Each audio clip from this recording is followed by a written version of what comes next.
السلام علیکم ورحمت الله وبرکاته. دوستانو په نننۍ ویډیو کې به تاسو ته در وښیم چې څنګه کولی شو خپل د فیسبوک آی ډي سټایلیش جوړه کړو. یعنې دوستانو کومه چې تاسو موږ سره په سکرین کې وینئ نو دوستانو دا رقم څنګه کولی شو چې سټایلیشه آی ډي جوړه کړو. نو دوستانو ویډیو تر پایه سره وګورئ او ویډیو مه سکیپ کوئ ځکه چې دوستانو تاسو هم په دې باندې پوه شئ. دوستانو د ویډیو د شروع کېدو د مخکې که تاسو چېرته زموږ د یوټیوب چینل سبسکرایب کړی نه وي زموږ د یوټیوب چینل سبسکرایب کړئ او په خوا کې د ګنټې نښان سره وای چې زموږ هره نوې ویډیو اپلوډ کېږي تر تاسو وړاندې به تر رسیږي. نو دوستانو دا زه تاسو ته یو ویب سایټ ښایم په هغې کې ډېر ښکلي فونټونه دي یعنې سټایلونه دي پکې. د هغې ویب سایټ لینک په ما تاسو ته په ډسکرپشن کې هم درکړی وي.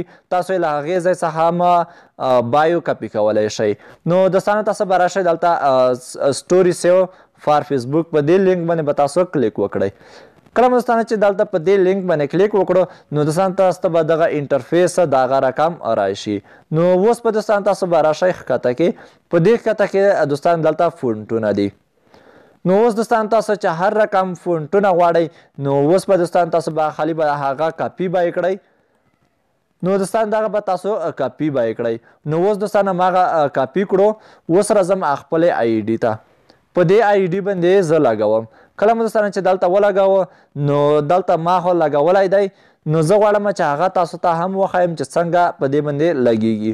نو دوستانو که چېرته دغه و او غوښتل مو چې موږ بل پې لګوو نو دوستانو تاسو به دغه ریموو به یې کړئ او بل به تاسو پیسټ به یې کړئ. کله مو دوستانو چې دغه پیسټ کړو نو دوستانو کومه چې په دې کې فاصله ده هغه به تاسو لنډه کړئ.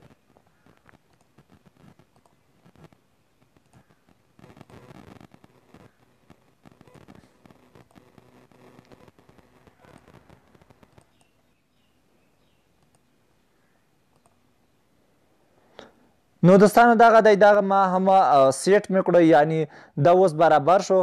نو دوستانو تاسو به راشئ په دې سیو باندې به تاسو کلیک وکړئ. کله مو دوستانو چې دلته په سیو باندې کلیک وکړو نو اوس به دوستانو هغه به سیو شي یعنې زموږ په آی ډي باندې به رادرومي.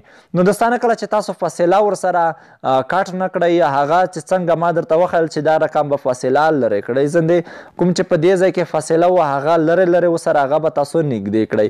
نو دوستانو تاسو ګورئ دغه رقم سټایل تاسو ورکولی شئ. نو دوستانو دغه وه زموږ نننۍ ویډیو. دوستانو که ویډیو مو خوښه شوې وي زموږ ویډیو لایک او شیر کړئ. دوستانو بیا هم هیله کوم که چېرته زموږ چینل ته نوي راغلي وئ نو زموږ چینل سبسکرایب کړئ او په خوا کې د ګنټې نښانو سره ووهئ او ویډیو نورو دوستانو سره هم شیر کړئ.